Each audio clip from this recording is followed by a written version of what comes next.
irmãos. Eu primeiro quero agradecer o convite por estar aqui hoje. Espero estar à altura dessa missão. Eu confesso que falar em público não é o meu forte, e eu fico sempre tão nervoso que as pessoas verem que eu orei aqui com o microfone desligado, né? Acho que o Ernesto não se lembra de mim, mas a gente se conheceu há 23 anos atrás no acampamento da Igreja de Pinheiros. Jamais a gente se viu mais na Igreja de Pinheiros. Mas foi de conversa. 23 anos é tempo suficiente. Mas, irmãos, espero hoje ter uma mensagem que a gente possa meditar, nos levar mais perto de Cristo. O que eu gostaria de meditar com os irmãos é algo que veio na minha cabeça há muitos anos atrás, na Igreja de Pinheiros. Era um domingo à noite, eu estava indo para o culto, de domingo à noite, e eu fui vestido como eu estava acostumado a ir aos domingos à noite ao culto. Uma camisa polo, uma calça de sarja, um sapatênis. Quando eu cheguei de carro na frente da igreja, tinha diáconos de terno e gravata do lado de fora. A igreja estava lotada. Igreja, domingo à noite, lotada. O que está acontecendo? Diácono de terno e gravata, domingo à noite, o que está acontecendo? Não sei quantos de vocês conhecem, que tem um quarteirão bem em frente da igreja de Pinheiros, você pode ficar rodando ali. E eu fiquei rodando de carro, tentando entender o que estava acontecendo.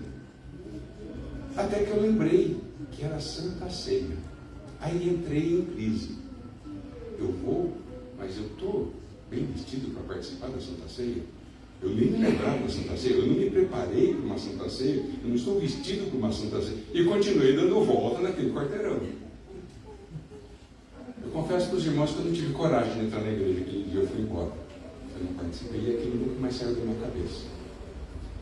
Então, o que nós vamos ver aqui é um pouco das minhas elucubrações na cabeça desde então. Tá? E nesses momentos eu gosto de ir lá atrás na história. Então nós vamos começar lá no Gênesis 1. Tá? Deus criou a terra. No sexto dia, Deus criou os animais, o homem, com suas próprias mãos, e a cereja do bolo, a mulher. A mulher é a obra-prima, é o final. Deus deixou o melhor para o final. Né? Aí vem o sábado. Né? Esse dia maravilhoso, de descanso, de nos desligar das nossas tarefas, de relacionamento com o nosso Deus, com o nosso próximo. Nós não sabemos quanto tempo se passou. A Bíblia não fala isso. Mas um dia estava Eva sozinha, a gente não sabe porquê, e ela chegou perto de uma árvore que Deus havia dito que eles não deveriam comer do fruto daquela árvore. Ela tem uma conversa meio estranha com uma serpente, e ela é enganada e toma daquele fruto e come, desobedecendo a ordem divina. Aí chega Adão, vê o que aconteceu. Ele sabia qual era que Deus não tinha dito. Ali ele tinha duas opções: cometer o pecado junto com Eva, ou chamar a Deus. Senhor, resolva o problema. Em quem ele depositou a sua confiança? Em si mesmo. Eu vou resolver o problema. Ao invés de chamar a Deus, esperar a Deus e dizer: Deus, aconteceu isso, como nós podemos resolver este problema? Eva foi enganada. O homem decidiu pecar. Não existe pecadão ou pecadinho. Mas uma coisa é você ser enganado, outra coisa é você tomar uma decisão de pecar conscientemente. Percebem a diferença? Ok. Quando eles pecaram, qual foi a primeira coisa quando Adão também comeu? Veja, que o texto fala logo em seguida. Quando Adão come o fruto, qual a primeira coisa que eles percebem? Que eles estão nus. E eles sentem vergonha. E a Bíblia diz que, para tentar se esconder, eles pegaram folhas de figueira e cozeram para fazer um tipo de uma vestimenta. Vocês acham que uma vestimenta de folhas de figueira é algo confortável, algo duradouro, é uma boa vestimenta? Bom, foi a primeira coisa que eles inventaram. O ser humano inventou, foi esse tipo de vestimenta. Deus chega e pergunta por eles. Deus sabia onde eles estavam? Claro que eles sabiam. Deus sabia o que eles fizeram? Claro que ele sabia. Mas ao perguntar, Deus estava dando a chance novamente para eles entregarem nas mãos de Deus a solução do problema. Mas novamente eles se esconderam. Eles fugiram. Mas Deus foi atrás. E aí tem aquele diálogo de Deus com eles, né? A mulher que Adão estava disposto a comer o fruto para estar ao lado dela, não, Senhor, essa que o Senhor me deu, foi ela que me deu e eu comi. Vocês percebem como o discurso mudou imediatamente. A serpente me enganou e eu comi. Ué, quem fez a serpente? No final, a culpa era de Deus. Será que nós mudamos um pouquinho hoje a nossa atitude? Bom, né, a história é cíclica, né? Nada se cria, nada se transforma. Então Deus, na sua infinita sabedoria, provê a eles uma vestimenta. Mas essa vestimenta demonstra não só aos dois, mas a todo o universo, o que realmente significava a morte. Veja, Deus havia dito a eles, o Espírito de Profecia diz que nos outros mundos habitados ainda existe a árvore da ciência do bem e do mal, e eles, se quiserem, eles podem ir lá pegar do fruto e comerem, hoje. Só que eles conhecem a nossa experiência. Vocês acham que algum deles vai fazer isso? Só que até então, ninguém havia morrido em todo o universo. Quando Deus dizia, certamente morrerás, o que significa isso? Ninguém sabia. Então Deus mostra a todo o universo o que significa a morte ao matar um cordeiro, para através desse cordeiro prover a vestimenta para Adão e Eva. Já mostrando lá no futuro que a morte do cordeiro de Jesus cobriria os nossos pecados para podermos ser salvos.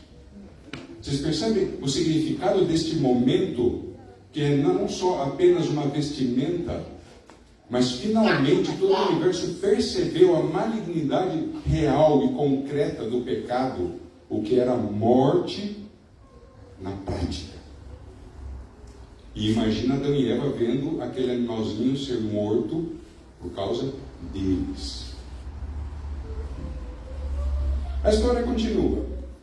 E nós vamos ver um pouquinho mais adiante, lá com Jacó e José, né? Nós estamos tratando na lição de escola sabatina, né?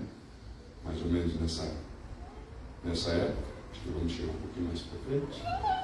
José gostava muito do seu filho José e deu a ele uma túnica talar de mangas compridas, que nós entendemos que seja uma túnica comprida, aberta, com mangas compridas e colorida.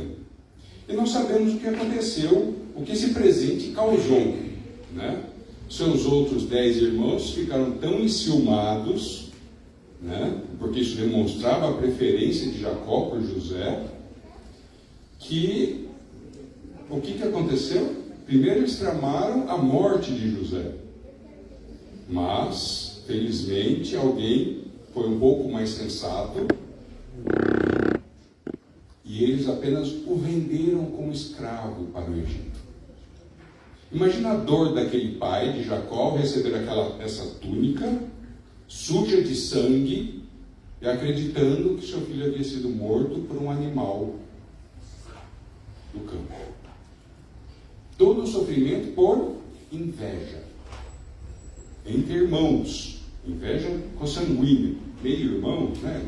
Nós estamos vendo toda a problemática daquela família, mas irmãos. Mas eu gostaria que os irmãos guardassem esse trecho aqui, essa descrição: túnica talar de mangas compridas. Ok? O tempo se passou, José foi lá para o Egito, depois Jacó e seus irmãos também foram para o Egito e ficaram lá por 400 anos. Primeiro como hóspedes, depois como escravos. Nesta época, a vestimenta usada no Egito, olha, o êxodo foi aproximadamente nesta época. 400 anos antes, em torno de 1800 a.C., nós estamos no Império Médio do Egito. A vestimenta deles era algo parecido com essa, uma saia ou uma mini saia para os homens e uma vestimenta comprida colorida para as mulheres. E acredito que os israelitas deveriam se vestir com algo parecido. Os 400 anos se passam e Moisés, usado por Deus, liberta o povo de Israel da escravidão do Egito. E eles vão lá para o Sinai, onde Deus vai dar ao povo as instruções de como se tornarem o povo de Deus. Naquele momento, um pouquinho, estou me adiantando aqui. Vocês se lembram que na Páscoa, Deus disse para comer a Páscoa com os lombos cingidos, sandálias nos pés e cajado na mão. Comê-lo-ei à pressa, é a Páscoa do Senhor. Você lembra, né? Eles deveriam comer o cordeiro pascal, eles deveriam estar prontos, porque com a morte dos primogênitos eles teriam que sair rapidamente do Egito, porque o faraó, Deus já sabia que o faraó iria atrás deles. Eu não sabia o que era cingir o lombo. E isso aqui significa cingir o lombo. A pessoa, um homem, com a sua vestimenta normal, para trabalhar, correr ou numa batalha com esse saiote longo, ele atrapalha os movimentos.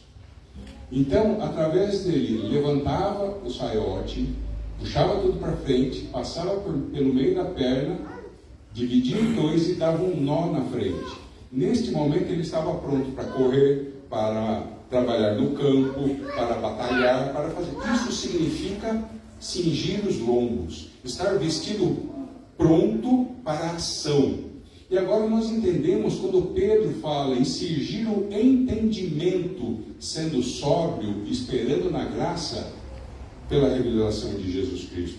É preparar a mente para estar pronta a cada momento para responder para qualquer dúvida, problema, insegurança que nós encontramos espiritualmente na vida.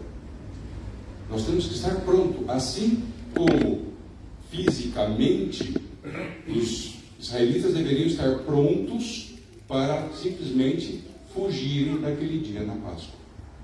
E eles chegam ao Sinai, e ali Deus começa a dar as instruções muito detalhadas de tudo o que deveria ser feito no santuário. Por exemplo, para os sacerdotes, eles deveriam ter uma túnica com cintos. O sumo sacerdote tinha uma tiara que os diferenciava de todos. Não sei se vocês sabem a função desses sinetes aqui na túnica do sumo sacerdote. Vocês se lembram que havia o dia da expiação. O dia da expiação, todos os israelitas deveriam confessar os seus pecados. E lembre-se, naquela época, confessar o pecado envolvia matar um cordeirinho. Vocês já pararam para imaginar? Imagina um povo com 1 milhão de homens, fora mulheres e crianças. Quantos cordeirinhos seriam mortos pelos pecados de todos eles? Já pararam para pensar a quantidade de sangue, cheiro de carne, incenso subindo? Não deveria ser um dia muito interessante. Mas isso tinha um propósito. O propósito era mostrar que o pecado era tão ofensivo a Deus, para que as pessoas procurassem não pecar, para que não tivessem que passar por aquilo. Mas quando nós vamos ver lá em Jesus, quando ele está no templo, o que se tornou o sacrifício? Negócio. Pequei. Pequei de novo. Vocês percebem como nós podemos banalizar o mal do pecado muito facilmente? Esses sininhos era o seguinte: no dia da expiação, o sumo sacerdote deveria entrar no Santíssimo do tabernáculo. Só ele podia entrar nesse local. E se uma única pessoa em todo o povo de Israel não tivesse confessado os seus pecados, o sumo sacerdote seria fulminado naquele momento que entrasse no Santíssimo. Então os sininhos serviam para que eles soubessem de fora que o sumo sacerdote ainda estava vivo e se movimentando lá dentro. E ele entrava com uma corda amarrada no pé, para que se ele fosse fulminado, eles pudessem puxá-lo para fora, porque ninguém podia entrar lá. Percebem o que era a santidade, a separação que Deus tinha por aquilo? Uma coisa muito interessante é esse versículo aqui. O que vocês acham que Deus criou nesse momento?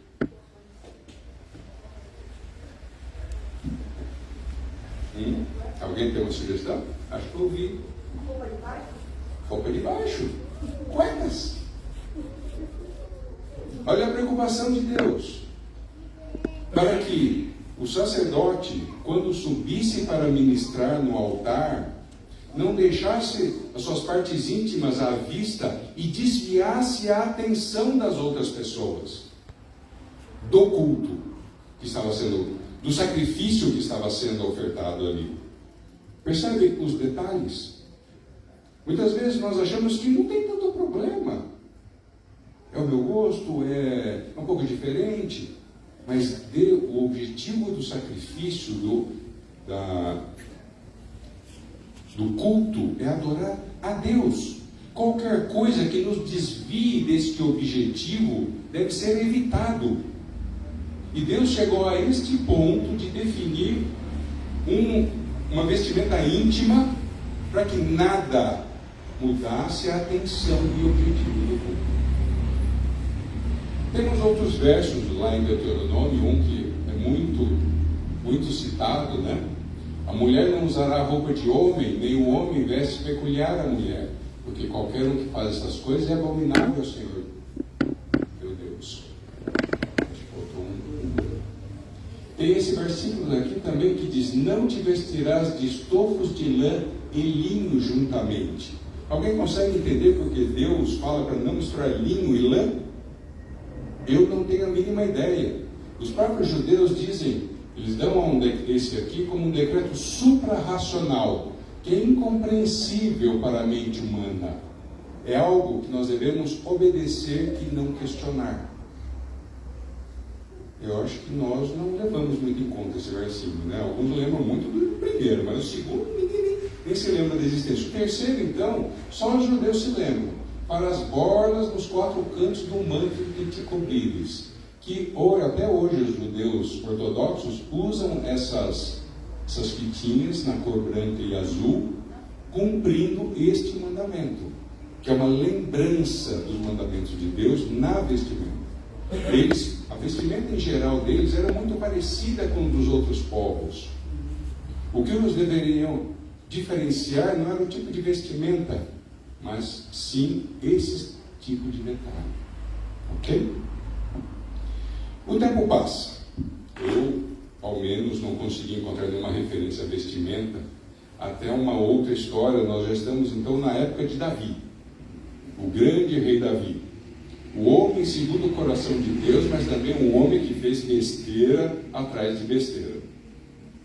Né? Teve várias esposas, vários filhos com cada esposa, e um filho de Davi, Amnon. Ele caiu de paixão por uma meia-irmã dele, a Tamar. A Tamar era irmã completa de Absalão. E Amnon, sabe aquela paixonite que o cara fica, não quer comer mais, não quer mais sair de casa, e fica naquela coisa, né, bem platônica, adolescente, todo, né? E um primo dele chegou para ele e falou: mas o que está acontecendo? Porque eu não consigo tirar a Tamar da minha cabeça, eu não consigo mais comer, eu não consigo mais fazer nada, eu não quero mais sair de casa. Tudo. E esse primo dele deu uma ideia. Faz o seguinte, olha que você está ruim, e quando seu pai vier te visitar, você fala, pai, eu melhoraria se a minha irmã Tamar pudesse vir aqui e fazer um pãozinho aqui para mim, do meu lado. Isso seria tão bom para você. Sabe aquele subterfúgio? Mas ele fez isso. E Davi mandou Tamar dele lá. E Tamar foi, seu irmão, começou a preparar o alimento ali. Quando ela foi servir a Amnon manda todas as pessoas saírem do recinto e tenta forçar Tamar. Tamar pede para ele não fazer isso, não faça isso. Se você pedir ao nosso pai Davi, ele me dá a você como esposa, mas não faça isso, você vai trazer opróbrio a você, a mim, a todos. Mas Amnon não tinha cabeça para aquilo, ele só pensava numa única coisa. E ele consumou o fato naquele momento. E assim como ele estava imbuído daquela paixão avassaladora por Tamar, imediatamente aquilo se voltou em ódio e aversão a Tamar, a rejeição a Tamar. E ele imediatamente não queria mais vê-la. E agora você vai piorar ainda mais a situação? Você vai me rejeitar? Você vai me mandar embora? E ele mandou que homens viessem e a colocassem para fora da sua sala, da sua casa. Quando estava ali fora, Tamar, que trazia uma túnica talar de mangas compridas, porque assim se vestiam as donzelas, filho do rei, tomou cinza sobre a cabeça, rasgou a túnica que trazia. O seu irmão Absalão soube o que aconteceu com a irmã. Pegou Tamar, levou para sua casa e cuidou dela. E o ódio consumiu Absalão. Principalmente porque Davi não fez nada. Absolutamente nada. 2 anos se passaram, se não me engano. E Absalão chega para Davi e convida Davi e os seus irmãos para irem até a sua casa para tosquear as ovelhas. Era uma festa naquela época. E Davi, não, pode ir, eu não quero. E ele insiste, Davi, não, mas posso levar meus irmãos? Posso levar meu irmão Amnon? E Davi era esperto, não, deixa eu falar, não. Mas Absalão insistiu, até que Davi permitiu. E quando estavam todos lá, todos os filhos de Davi, juntos, Absalão deu ordem aos seus homens, para que quando eles perceberem que Amnon estivesse alto, eles matassem Amnon. E foi isso que aconteceu. A notícia que chegou a Davi foi que Absalão tinha matado todos os filhos dele. Imagina o choque. Mas depois ele soube que apenas Amnon havia morrido. E Absalão teve que fugir. Veja, irmãos, aqui cabe dois pontos muito importantes. Primeiro, o Espírito de Profecia diz o seguinte: quando Davi cometeu o pecado dele com Batseba, lembrem a história, o profeta Natan foi e confrontou a ele. Imediatamente Davi confessou o seu pecado, assumiu o seu erro. Tá? Ele não deu nenhuma desculpa. Senhor, peraí, eu sou homem. Estava lá a mulher tomando banho, o sangue, os hormônios falaram, mas ele não deu desculpa alguma. Eu sou rei, eu posso fazer o que eu quero. Não. Pequei contra o Senhor. É por isso que Davi foi chamado o homem segundo o coração de Deus. Porque ele era santo, porque nunca pecou? Não. A lista de pecados de Davi é enorme, mas todas as vezes que Davi foi confrontado com o seu pecado, ele sempre se colocou nas mãos de Deus. Quando ele mandou contar o povo, que não era para ele fazer, E o profeta chegou para ele: você tem 3 escolhas de castigo que você não deveria ter feito isso. Sofrer na mão de Deus, sofrer na mão do seu inimigo ou sofrer de uma doença. Ele preferiu sofrer na mão de Deus, porque Deus é misericordioso. Diferentemente de Adão e Eva. Percebem? Que ao invés de irem em busca de Deus para Ele dar a solução, Davi sempre depositou sua confiança nas mãos de Deus. E quando ele confessou o seu pecado, o profeta Natan imediatamente fala: você está perdoado. Também não houve desculpa, não houve tempo para ele ser perdoado. Foi imediatamente. Mas o Espírito de Profecia diz que a culpa, apesar do perdão, a culpa nunca saiu da cabeça de Davi. E Davi se sentia indigno por conta do seu pecado, mesmo que perdoado, de disciplinar os seus filhos. E essa indisciplina foi o que causou todas as desgraças que vieram ocorrer na família de Davi, posteriormente. Ele não disciplinou Amnon pelo que havia feito, ele não disciplinou Absalão pelo que fez com Amnon, e culminou na rebelião de Absalão, que, como o profeta havia dito, aquilo que Davi fez às escondidas com Batseba, o mesmo seria feito com as mulheres dele à vista de todos, que foi o que Absalão fez em praça pública com as mulheres do pai. Toda a profecia se cumpriu, porque Davi, por conta de sua própria culpa, não disciplinou os seus filhos.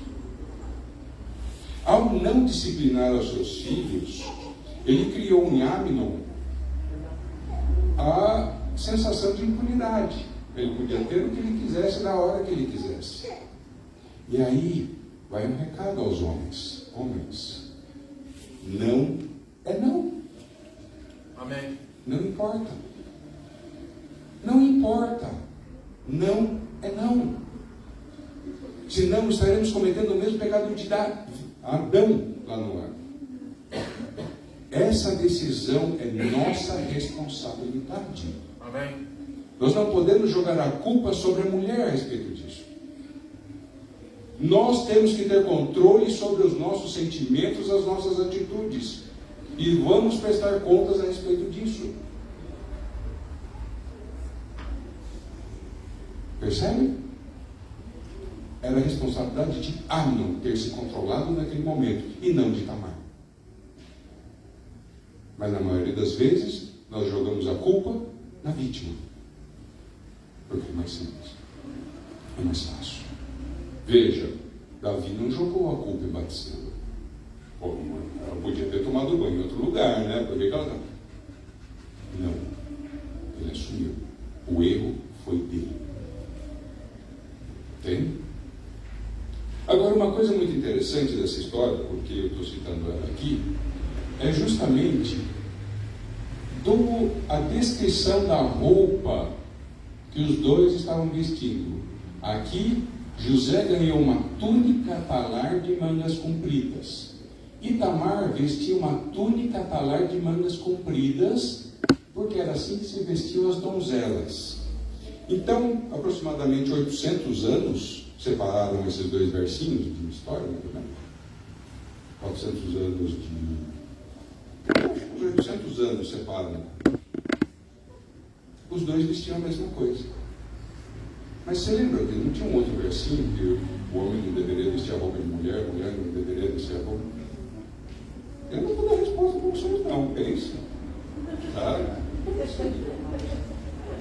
Percebe, irmãos? Quantas vezes nós queremos respostas definitivas? A vida não é assim. Muitas vezes nós temos que tomar decisões que nós não temos a resposta clara. E a gente tem que pensar, tomar as nossas próprias decisões e arcar com as consequências das nossas decisões. Por que é tão simples ter uma listinha das coisas que a gente deve fazer ou não fazer, vestir ou não fazer? Porque a gente tira a responsabilidade das nossas costas, né? Estou seguindo a listinha. Mas a Bíblia não é assim, ela dá princípios. E o princípio muda. O princípio é o mesmo, mas a aplicação podem variar a forma como ele demonstra. Na época de Jesus, vamos dar mais um pulo. Nós temos fotos, né? Obviamente. Mas aqui está a descrição, uma ilustração de um casal de mais posses e de um casal de menos posses. Se nós tirarmos as bordas trabalhadas, as franjas, as cores, existem diferenças básicas entre a vestimenta do rico e a vestimenta do pobre? É uma túnica com, eu não sei, uma capa por cima, tá? Existem diferenças básicas entre a vestimenta do homem e da mulher?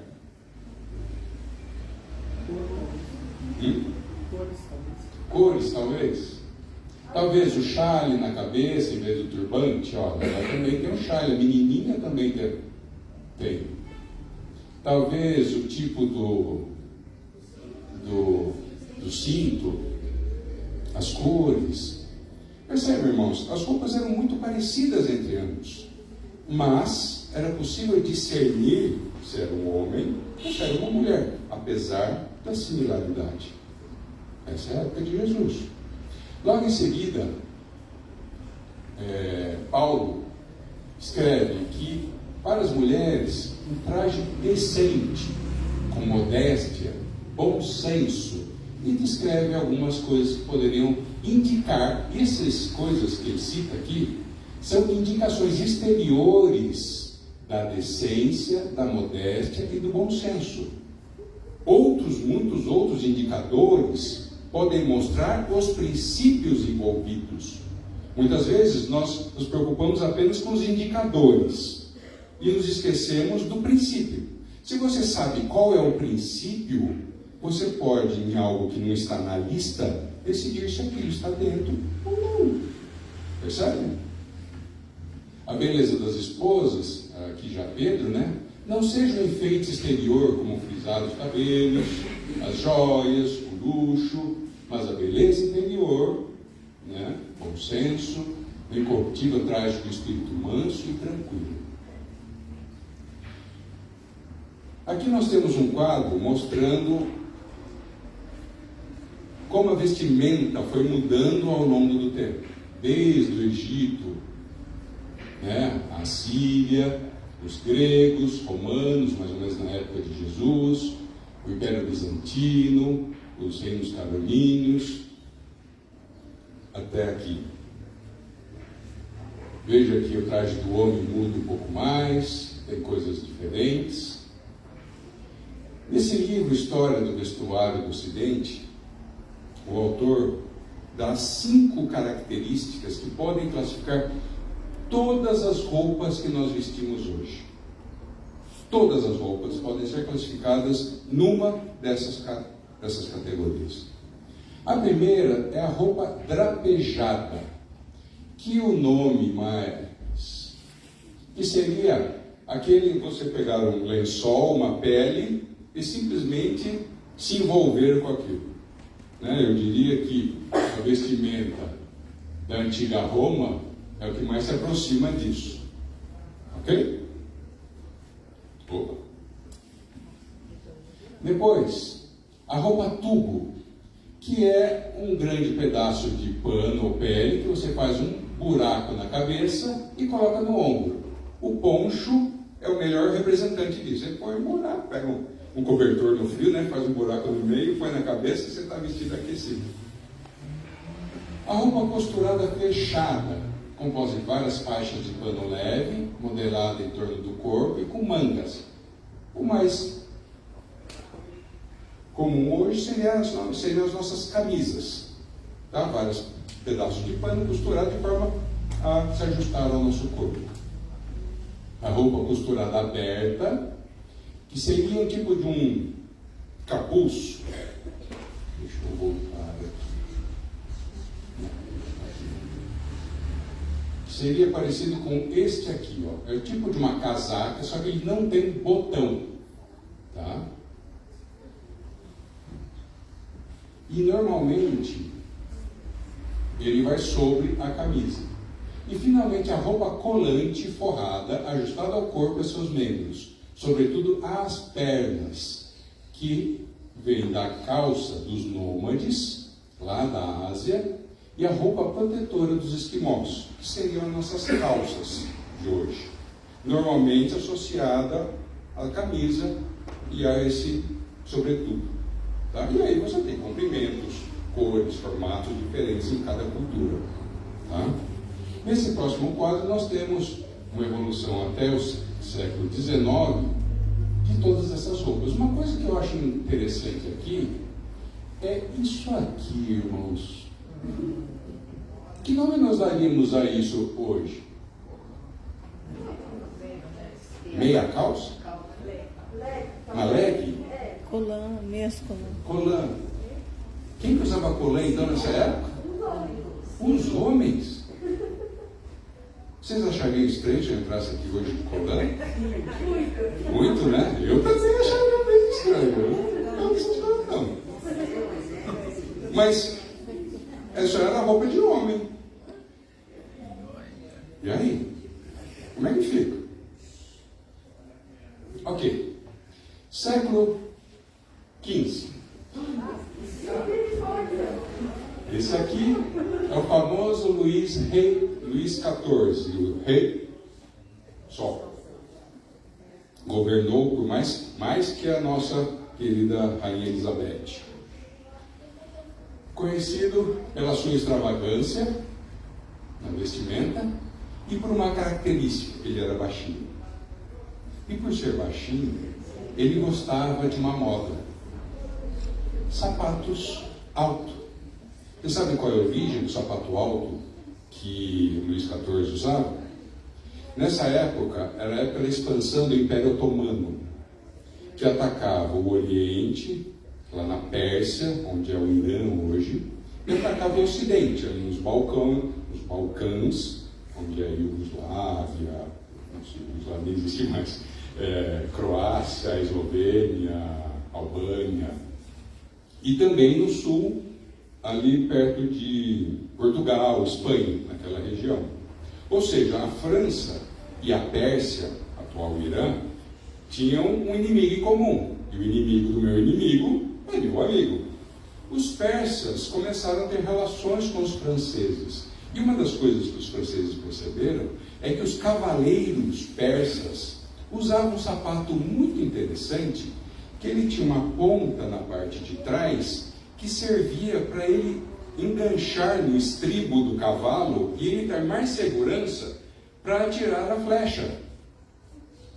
Essa ponta que o sapato tinha era justamente isso. E eles acharam interessante esse sapato que os cavaleiros persas usavam. E um que achou especialmente interessante foi o baixinho Luís XIV, que com isso ele ganhou uma altura, porque ele era o rei Sol, ele tinha que ser imponente. E a moda pegou. Mas quem usava sapato alto naquela época eram os homens. Vocês conhecem, eu não sei nem o nome, até hoje existe um sapato que tem a sola vermelha. Dizem que é caro esse sapato. Não sei.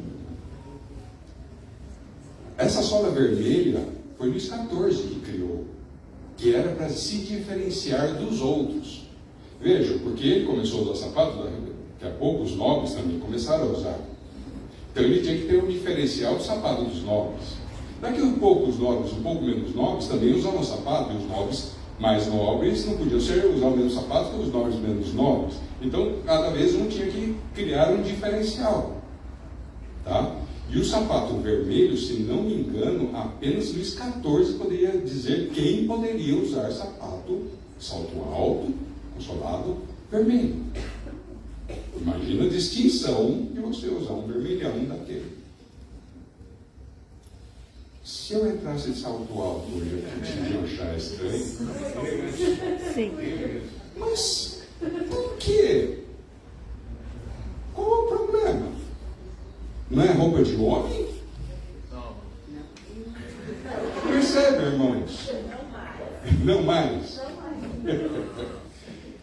Luís XIV era baixinho, mas teve um rei inglês, Henrique, não sei qual número, ele tinha 1,80 m.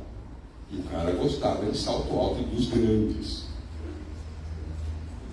Percebe como as coisas fluem naturalmente através das eras. Outra coisa, de novo, que roupinha que ele está usando aqui? Amarelo, colando. Agora, ele é um cara que gostava de ostentar, concorda comigo?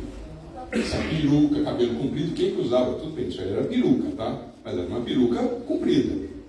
Então, de cabelo, de comprimento de cabelo, não tinha muita diferença não.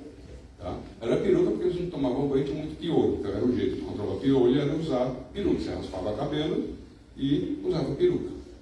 Simples assim. Tá? Agora, toda essa ostentação de Luís XIV, Luís XV, foi o 15 ou 16?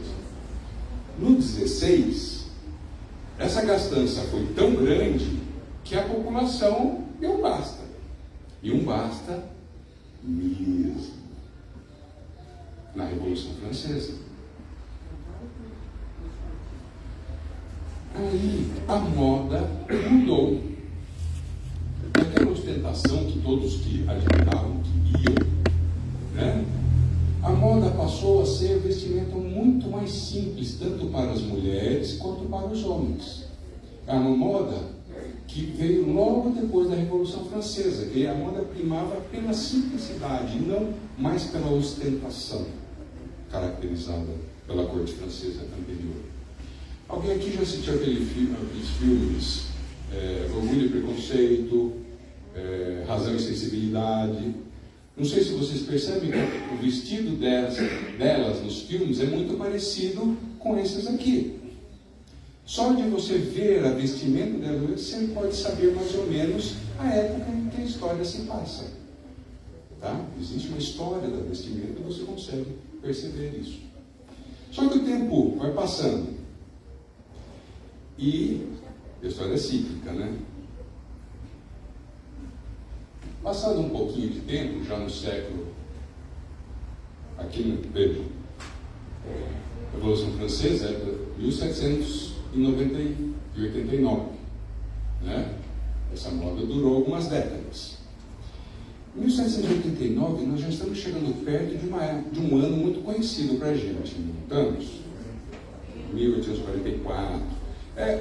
Mais ou menos uns 60 anos, 40. É mais ou menos a lembrança que nós temos da Segunda Guerra Mundial, né? Foi 70 anos atrás, 1844, a Revolução Francesa, na memória das pessoas, era mais ou menos como a Segunda Guerra Mundial para nós hoje. Então a gente vai relaxando, né? A desgraça já está longe, a gente começa a viver uma época de paz e prosperidade. E o que acontece? A moda também começa a refletir a paz e a prosperidade. As roupas, principalmente femininas, começam a ganhar volumes, sobrecasacos mais chiques, até que você chega na crinolina. Isso aqui é o procedimento de vestimento para uma mulher vestir uma crinolina. Tá? Primeiro ela colocava essa pequena armação na cintura dela. Depois, duas mulheres com bastões vinham com o vestido por cima e colocavam o vestido na mulher. Eu fico imaginando como é que essa mulher ia ao banheiro e sentava. Passava pelas portas. Uma moda extremamente prática, útil, fácil. E imagina todo aquele peso no quadril da mulher ali. E veja, nessa época elas usavam espartilho para ficar com cinturinha fina. Nem respirar elas conseguiam e tinham que carregar aquilo. Daí a gente vê nos filmes, histórias, que desmaiou. Elas não respiravam. É simples assim. Não é que a mulher é fraca, é incapaz. Não. A moda fazia com que elas não conseguissem respirar. Simples. Os homens, por outro lado, tinham o costume de usar esse troço aqui, que era uma coisa engomada no pescoço, que vários homens, eles não podiam adormecer, porque corria o risco de cortar a circulação sanguínea e o homem morrer por conta desse corpo. Era moda. Você quer estar na moda? Hoje vivemos um pouco assim. Meu celular está bem velhinho, a minha roupinha, a cor, a marca. O ser humano é o mesmo. Talvez nós não usemos mais isso. Mas o que nós podemos usar que eventualmente, como na lição nós ouvimos aqui, que pode ser o mesmo efeito na nossa vida aqui hoje? Claro que isso aqui eram as pessoas abastadas. Nem todo mundo tinha dinheiro para comprar um troço desse. Mas era o sonho de todo mundo. Assim como nós, lá. É o carrão do jogador de futebol, é o modelo da atriz fulana de tal, ou de um rico. É o que vale. A roupa que os ricos e poderosos usam sai na televisão, nas revistas ou na internet. Esse aqui faz uma versão um pouco mais simples, que faz uma versão um pouco mais simples, até que a gente está comprando ali no centro da cidade a camiseta Nike feita no fundo do quintal. E estão usando a Nike com quê? Entende? Percebe? O ser humano continua o mesmo. Então, se isso não fosse, todos tivessem condições de viver assim, era o objetivo de todos, era o sonho. Tá? Vamos lá. 1844, a grande decepção, formação da Igreja Adventista,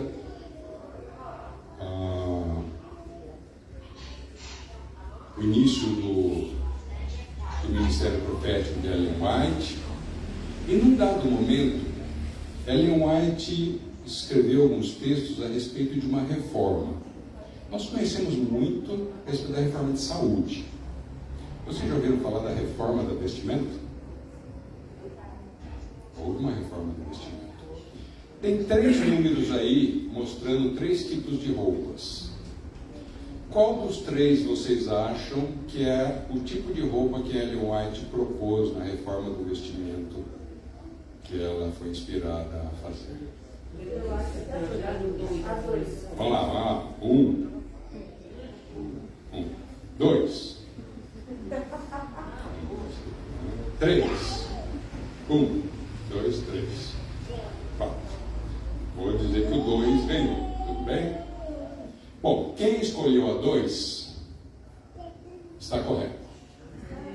Essa é chamada traje da reforma, que Ellen White foi inspirada a dizer que era o traje recomendável para que as mulheres usassem naquela época. Este era o traje, vocês podem ver que ele é um pouco mais simples do que aqueles que eu mostrei antes, que as mulheres se vestiam na época. E esse aqui é o chamado traje americano, que era um traje que naquela época, como eu poderia dizer, uma forma para todos entenderem, era o traje das feministas extremistas da época. Ok? Deu para entender? Fazendo um paralelo com o nosso tempo de hoje. Tá? Não quero ser pejorativo, tá? Mas é uma forma da gente entender. Os 2 extremos. Esse é o senso comum, esse é o que causava escândalo na época. Tá? Vocês acham que o traje americano, comparado aos outros 2 modelos, ele é o quê? Como vocês descreveriam comparando os 3 trajes? Mais curto. Mais curto? Ele é radical? Ele é conservador? Ele é liberador, conservador? Ele é o quê? Conservador? Ele é conservador comparado a esse, né? E comparado a esse? Ele é o quê? É mais confortável dele comparado com o de cima. Esse também está muito indecente. Muito indecente? Veja, irmãos, a palavra que eu usaria para o traje da reforma no contexto da época, tá? É equilíbrio. Equilíbrio porque ele não choca como esse aqui para os padrões da época, porque o padrão da época era esse aqui. Mas ao mesmo tempo, esse traje libertava as mulheres de várias coisas que nós vamos ver agora. Isso. Olha o que ela mesma fala em Testemunhos para a Igreja, número 1. Ela está falando aqui do vestido, deste vestido aqui, tá? Não desse, ela está falando deste vestido. É extravagante e desnecessário ter um vestido tão longo, varrendo a sujeira das calçadas e ruas. Lembre-se que naquela época, o transporte era cavalo, e cavalo não tem lugar para fazer xixi ou cocô. Lembre-se que naquela época não existia saneamento básico. Então as pessoas faziam as suas necessidades no andar de cima das casas, e vocês sabem onde eles jogavam o resultado? Não, pela janela na calçada. Então você corria o risco de estar passando na calçada e tomar um banho. Centro do Rio de Janeiro, imagina aquelas ruínas estreitas lá onde eles iam jogar. Centro de São Paulo, as suas linhas estreitas. Centro de Nova York, Paris, Londres, esse era o costume nessa época. Tá? Então ela está falando, você com aquele vestido longo, você vai varrendo cocô de cavalo, xixi de cavalo, de pessoas e tudo. Como é que esse vestido chega em casa? Ok? O vestido absorve o orvalho da grama e a lama das ruas, tornando uma falta de asseio. Ela relata que o prazer que ela tinha de poder de manhã fazer uma caminhada por um campo que havia perto da casa dela, sem se preocupar em molhar a roupa dela, ela tinha liberdade de caminhar, de poder andar. Isso é um testemunho dela lá nesse livro. Recomendo, irmãos. Eu não conhecia Testemunhos para a Igreja. Tem não sei quantos volumes, tem um monte. 9. Recomendo. Eu vou, por favor, entenda, uma questão pessoal minha. Eu, Davi Baile Filho, eu não gosto de compilações. É uma compilação. São livros que você pega trechinhos e reúne por assuntos. Exemplos. Conselho sobre regime alimentar,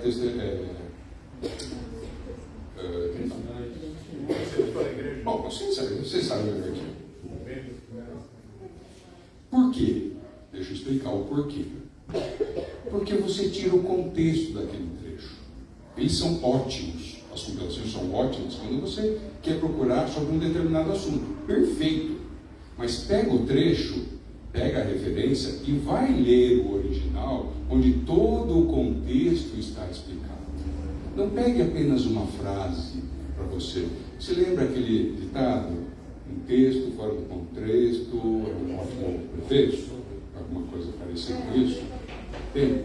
Testemunhos para a Igreja não é uma compilação, são cartas, são artigos, nas quais ela desenvolve uma ideia do começo ao fim. E são trechos curtos. Então é rápido de ler, muito prazeroso e muito enriquecedor, porque você entende aquelas frasezinhas dentro do contexto da época.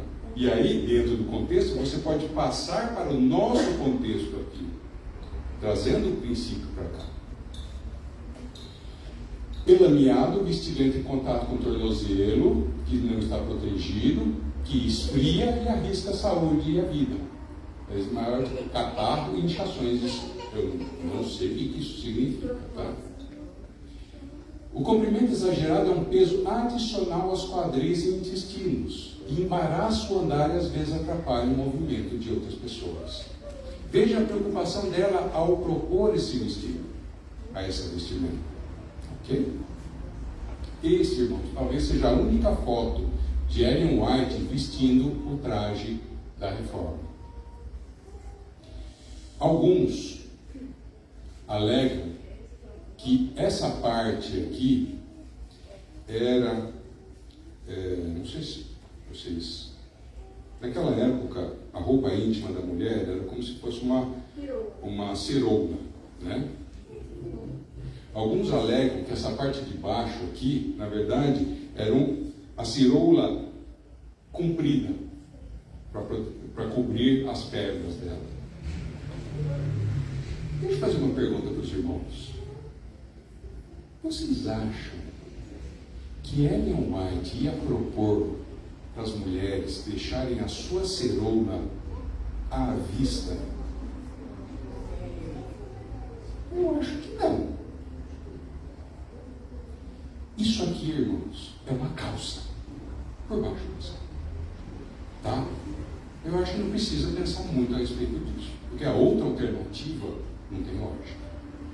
Se ela é uma pessoa equilibrada, longe dos extremos, imagine deixar uma roupa íntima à mostra naquela época. Tá? Só que o que aconteceu? A reação da igreja foi tão forte com respeito à vestimenta da reforma, principalmente das mulheres e muitos homens, que ela não usava muitas vezes em público. E ela cita que ela poderia ser acusada de que ela não usa a própria roupa que ela recomenda. E ela diz: quando visita um lugar para falar ao povo onde o assunto é inédito e existe preconceito, penso ser melhor tomar cuidado e não cerrar os ouvidos do povo usando o vestido que lhes causaria desagrado. Veja o cuidado dela para com o próximo, com o escravo. Mas depois de expor-lhes o assunto e explicar-lhes completamente minha posição, apresento-me perante eles com um vestido reformado, que bem ilustra meus ensinamentos. Veja o vestido que ela está usando nesta foto. Agora, por que ela nunca mais tocou no assunto do vestido da reforma? E isso me preocupa. Deus tem provado o seu povo. Ele permitiu que o testemunho concernente ao vestuário fosse silenciado para que nossas irmãs pudessem reagir à própria inclinação e assim mostrando o verdadeiro orgulho existente em seu coração. Entendemos? Elas preferiram voltar ao vestido comprido. Né? Hoje a gente tenderia a achar que estava querendo ir para o vestido curto. Elas preferiram voltar ao vestido comprido, rejeitaram o vestido um pouco mais curto. E olha o que ela disse a respeito disso. 3 frases. Uma delas é de Ellen White. Qual delas é de Ellen White? Eu acho que é a primeira. Primeira? Alguém ainda mais?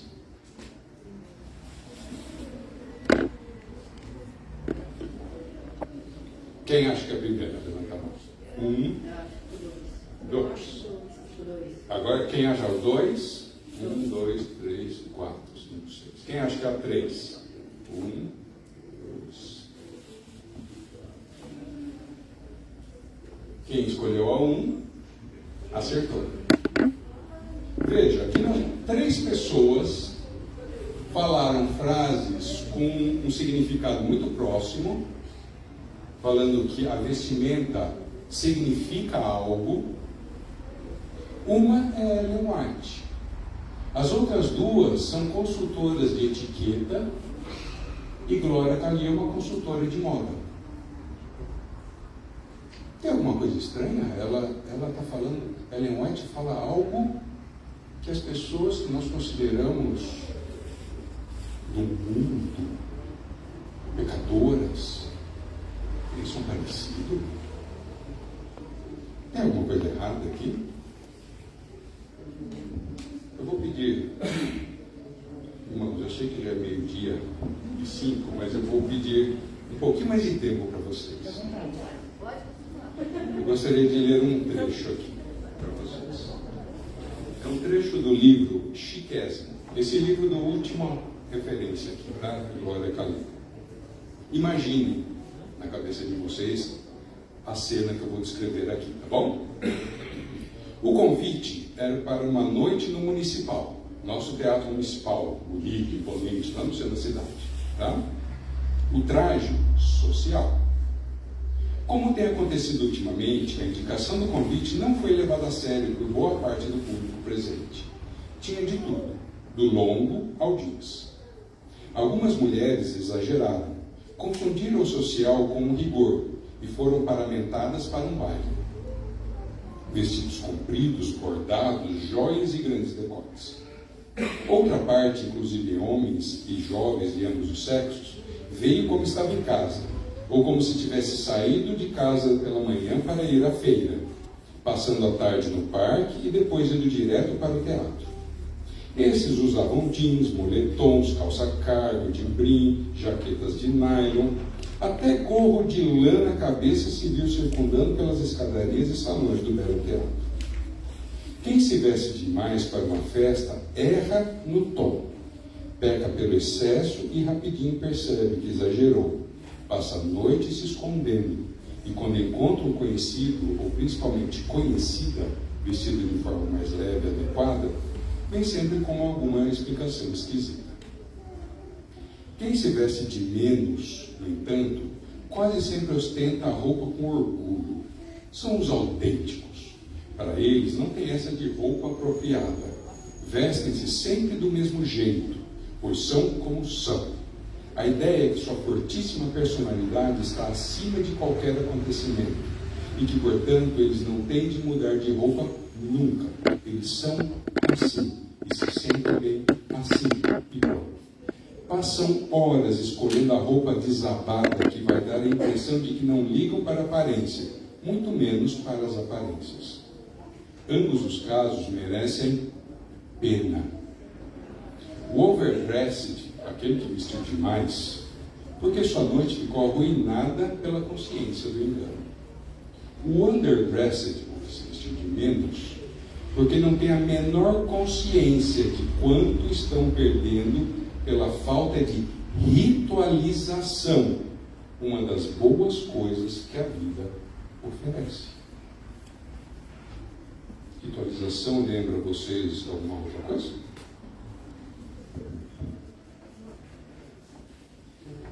Ana Vaz, no seu livro sobre etiqueta, diz que os códigos de vestir, eles não são para nos intimidar ou nos excluir, mas integrar e incluir a todos numa ocasião.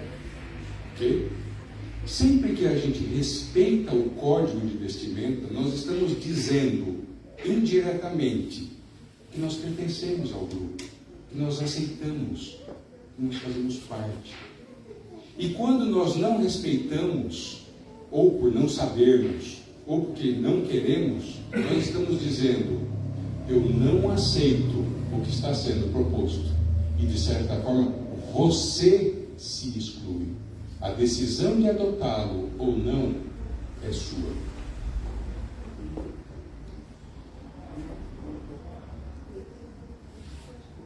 Na enciclopédia Ellen White, ela cita 6 princípios que devem nortear a nossa vestimenta. Os irmãos já perceberam como a vestimenta muda de época para época. Roupas de mulher viraram de homem viraram de mulher. Então, como nós devemos nortear a escolha da nossa roupa? Seja para comprar, seja para vestir, seja que roupa usar em determinado lugar. Ok?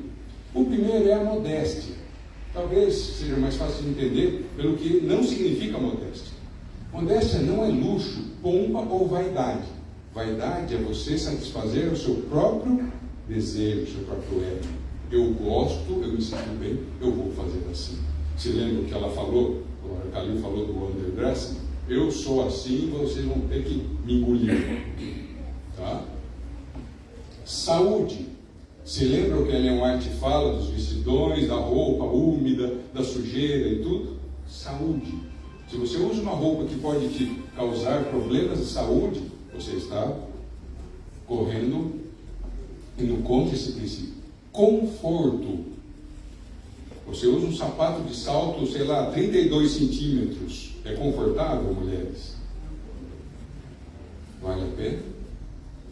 Pela beleza, elegância, ficar mais alto? Conforto. Uma roupa apertada, que muitas vezes você tem que ficar se ajeitando a cada 5 minutos. Vale a pena? Discrição. Eu acho que isso é fácil de entender, né? Às vezes, a pessoa entra por uma porta e todo para o ambiente. Seja lá por qualquer motivo. Isso é discreto? Isso é ser discreto? Simples assim. Nós sabemos. Vocês percebem como nós conhecemos todos esses princípios? nós sabemos aplicar simplicidade. A simplicidade significa a pessoa aqueles vestidos ou ternos ou outras roupas extremamente complicadas, caras e tudo. A simplicidade deve ser a característica que nós devemos sempre buscar. Lembre-se, simplicidade é uma característica de Coco Chanel. Chanel é uma marca chique? Muito. E a premissa básica de Coco Chanel era a simplicidade, porque ela era órfã e não tinha dinheiro.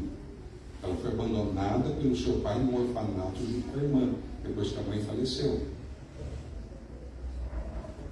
E ela entrou para essa área com o intuito de simplificar a roupa das mulheres, para que elas fossem mais baratas, mais fáceis de serem usadas.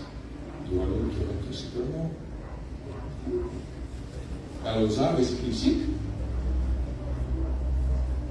E asseio, limpeza. Lembrem lá do Sinai? Deus falou, ó, manda todo mundo tomar banho e lavar as roupas aí, porque amanhã eu vou estar aí. Deus é um Deus de asseio. O que Ellen White falava das roupas, do chão. Agora eu queria passar um videozinho, né, para os irmãos. Eu peço perdão a princípio, mas é um vídeo que eu acho que vai fazer a gente pensar um pouquinho a respeito disso. Por favor, tentem pegar o princípio do vídeo, tá bom? Com essa roupa aqui, eu vou pra igreja, eu vou passear no shopping, eu saio com o marido. É uma roupa confortável. Minha querida, veja bem. O que eu não entendo é como você vai pra igreja com um decote tão profundo como esse. Só jogar uma blusinha em cima. Mas o decote não continua não? Você vai fechar aqui? Esse look tem que ficar muito claro que ele não é de ir pra igreja, de ir pro culto, nada. Porque a regra é clara, minha gente. Pra ir nesses lugares você não pode mostrar decote e nem pernas muito de fora. Independente da religião. Independentemente da religião. Então, este look aqui é um look para noite. O que vocês acham da opinião deles? Eles têm uma visão conservadora, tradicional, são crentes? São? Vocês consideram esses dois assim? E o que eles falam sobre a roupa para ir à igreja? Qual o princípio que eles colocaram? Não chamar a atenção para si neste lugar. Porque o objetivo desse lugar é outro. Você percebe? E se não chamar a atenção para si, pode ser no underdressed, no sentido de qualquer roupa, a roupa que você vai no shopping, que você vai no parque, que você vai caminhar, ou pouca roupa, seja homem, seja mulher. Porque uma coisa muito engraçada, irmãos, quando se fala disso, as coitadas das mulheres são malhadas até o fim. Ninguém fala dos homens, da vaidade masculina, da ostentação masculina. Quanto custa o sapato de pelica alemã masculino? Quantos sapatos femininos dá para comprar com um sapato desses? Um terno Armani, uma abotoadora de ouro, um prendedor de gravata, um relógio, um som do carro que custa mais que o próprio carro. Já ouviram alguém falar a respeito dessas coisas? Então, homens, tudo que eu estou falando aqui serve para vocês também. Amém. E para mim também. Nós temos que parar com esse negócio de ficar demonizando as mulheres e escondendo os nossos próprios problemas. Ok? Romanos, capítulo 14, tem uma frase, um trecho que eu gostaria de parafrasear com vocês. Eu gostaria de ler com vocês da seguinte forma. Ora, quando ao que é fraco na fé, recebei, mas não para condená-lo em questões difíceis. Um crê que tudo se pode vestir, e outro que é fraco, veste algumas coisas apenas. o que veste, não despreze o que não veste. E o que não veste, não julgue o que veste, pois Deus o recebeu para si. Quem é tu para julgar o servo alheio? Para seu próprio Senhor ele está em pé, ou cai, e estará firme, pois poderoso é o Deus para o firmar. A nossa função aqui, irmãos, não é julgar. Cada um de nós que estivermos aqui underdressed ou overdressed, ou seja lá qualquer outra coisa, prestará contas a Deus. Amém. Entende? Gostaria de contar 3 coisinhas e eu prometo que eu encerro. Eu tenho um irmão mais velho do meu pai. Ele foi ancião na Igreja Central de Florianópolis, sabe só? Muitos anos atrás. Num domingo à noite, ele estava pregando e chegou uma mulher com uma vestimenta bem diferente, com um cachorro na porta da igreja. E o diácono que estava do lado da porta, assim, que devia ser o sogro desse meu tio, fez assim para ele: e agora, o que eu faço, né? E o tio, ela entrou, sentou no último banco e ficou ali com o seu cachorro. Ele chegou ali no final do culto, foi conversar com ela e ela contou: olha, eu sou daqui de Florianópolis, mas eu me casei com um jogador de futebol, mudamos para o Peru, ficamos muitos anos lá, eu era adventista, me distanciei da igreja, voltamos agora para Florianópolis. Eu estava caminhando com o meu cachorro aqui, quando eu ouvi a música que vocês estavam cantando aqui, me veio lembranças tão boas que eu vim para cá, né? E eles conversaram mais um pouco, ela se despediu, não voltou mais à igreja. Meu tio casou com o filho daquele diácono, teve um filho, esse filho cresceu, foi fazer medicina em Belém, se formou, veio trabalhar no Rio de Janeiro. Pra vocês terem uma ideia mais ou menos do tempo que se passou. Um dia na igreja do Botafogo, no Rio de Janeiro, foram apresentar o púlpito, né? E meu primo era um dos que estavam no púlpito, na plataforma, e apresentaram o nome dele, Nelson Berg, e hoje está acompanhado do seu pai, da sua mãe aqui, né? Eles levantaram e tudo. No final do culto chegou um casal perto do meu tio e virou para ele e falou: o senhor se lembra de uma mulher que entrou lá na igreja de Florianópolis com um cachorro uma vez? Pois bem, sou eu. E se eles não tivessem deixado ela entrar naquele dia? Será que ela estaria ali naquele dia? Outra vez, aqui mais perto de nós, igreja da Vila Matilde, uma filha da igreja, uma mocinha, chegou para o culto e o diácono na porta chegou para ela: mocinha, com esse vestido não dá não, você não vai andar não, volta para casa e vai vestir outro vestido, porque esse aí não dá não. Não, mas eu quero entrar com esse, eu vim para a igreja. Não, você não vai entrar com esse vestido, pode voltar para casa. Ela falou: olha, se eu voltar para casa, eu não ponho mais o pé aqui. Não, com esse vestido você não entra aqui. Ela voltou para casa e nunca mais colocou o pé na igreja.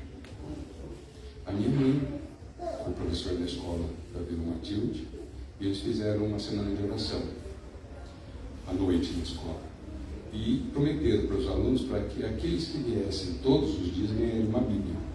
E o menininho ficou todo animado porque ele queria ganhar uma Bíblia, porque não tinha Bíblia na casa dele. E ele queria ter uma Bíblia. E fez com que a mãe o levasse todos os dias na semana de oração. Para ele ganhar a Bíblia, e chegou no final da semana de oração, ele ganhou a Bíblia dele. E os pais foram conversar com a mãe dele e tudo. E essa mãe era aquela moça.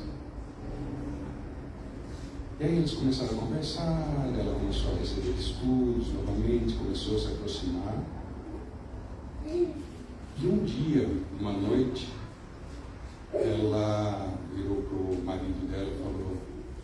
se eu morrer, você vai cuidar dos nossos filhos? Mulher, fecha essa boca, vira pra lá, você tá doida? Não, por favor, me fala. Se eu morrer, você vai cuidar bem dos nossos filhos? Mulher, não vou te responder, você tá maluca, não fala disso. Me prometa. Tá bom, eu prometo, mas não volta a esse assunto. Eu não sei se foram 3 ou 4 dias depois daquela mulher faleceu.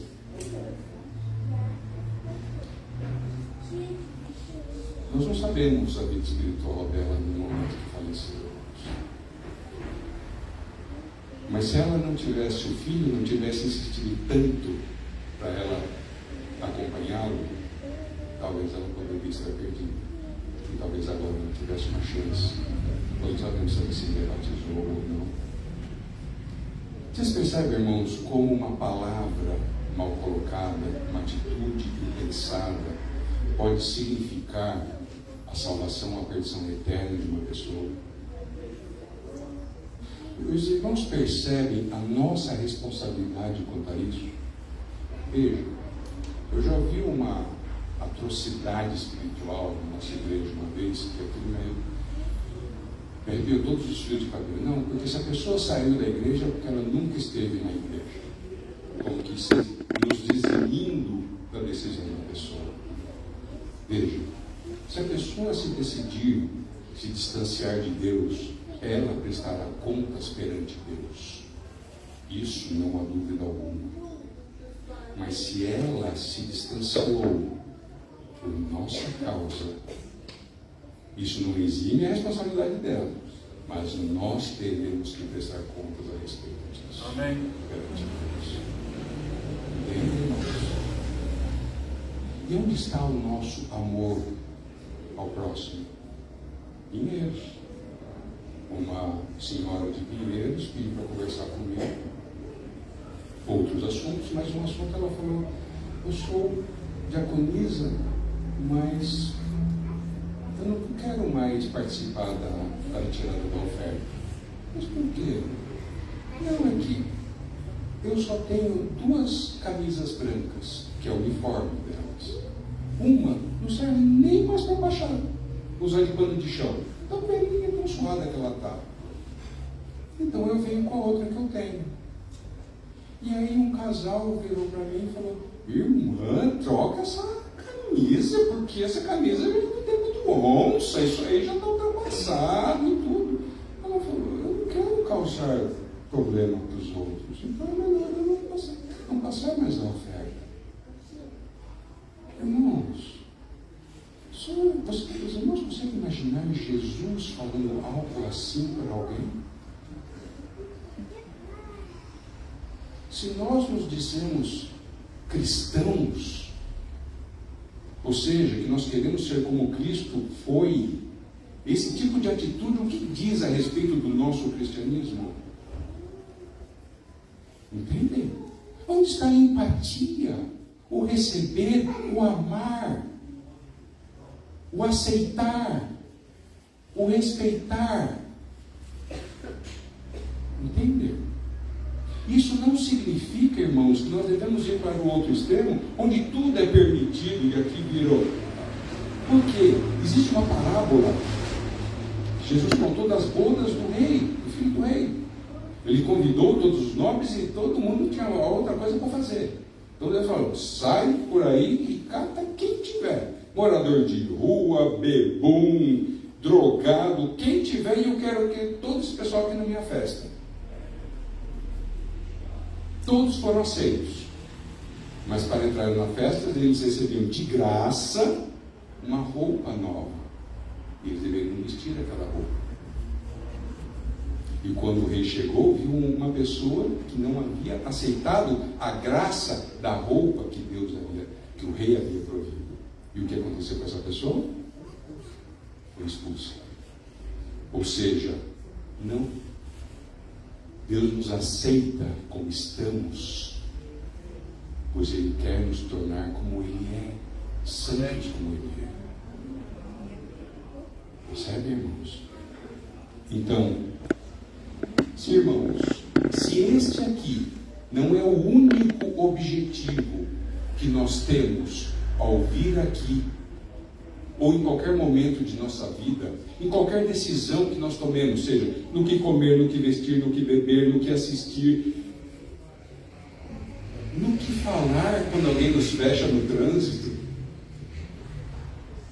aceitar ou não aquele pagamento com nota fiscal ou não, no imposto de renda, aquele jeitinho ou não. Vocês percebem? Porque nós, às vezes, nós preocupamos apenas com o que os outros vão ver. Mas o que não estão vendo, mas Deus está vendo tudo. Quando nos vestimos hoje de manhã, nós pensamos nesta pessoa aqui, nesta situação na qual ele não tinha a própria roupa do corpo? Qual é a nossa preocupação? Qual é o nosso objetivo? Aonde está nossa mente? Aonde está o nosso tesouro? E eu vou terminar dando uma tarefa para os irmãos. Existe um pastor mesmo, Paulo Bel, não é adventista. E ele tem uma proposta muito fácil da gente descobrir onde está o nosso tesouro. Vá para um lugar onde você se sente mais à vontade. Na sua poltrona preferida, no sofá, na sua cama, aquele lugar que você consegue relaxar. Tá? Solte a sua mente, deixe ela de viajar, solte, e veja para onde ela vai. Aonde ela for, ali está o seu coração, está o seu tesouro. Se ele vai para o trabalho, você vai para o carro, você vai para a roupa, você vai para o status, para a moda, para o estudo, para o seriado. Onde está o nosso tesouro, está o nosso coração. Se ele não estiver aqui, irmãos, nós estamos perdidos.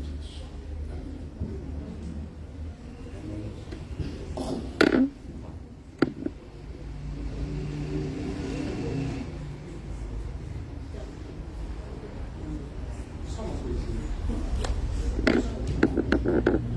Eu falei do título do sermão, né?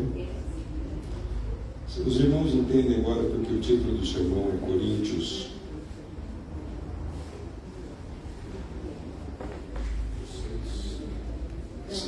Quanto 6? Agora eu não entendi. Desculpa, irmãos. Viu como eu sou perdido com essas coisas? Todas as coisas me são lícitas, mas nem todas as coisas me convêm. Todas as coisas me são lícitas, mas eu não serei trazido sob o poder de nenhuma. Por isso que eu não falei sobre tipo de roupa que pode ou não pode. Nós falamos de princípio. Mas tudo é lícito, mas nem tudo convém. A cada um deve exercer o seu poder de livre-arbítrio e raciocínio que Deus nos deu à custa da sua vida na cruz para tomarmos a decisão.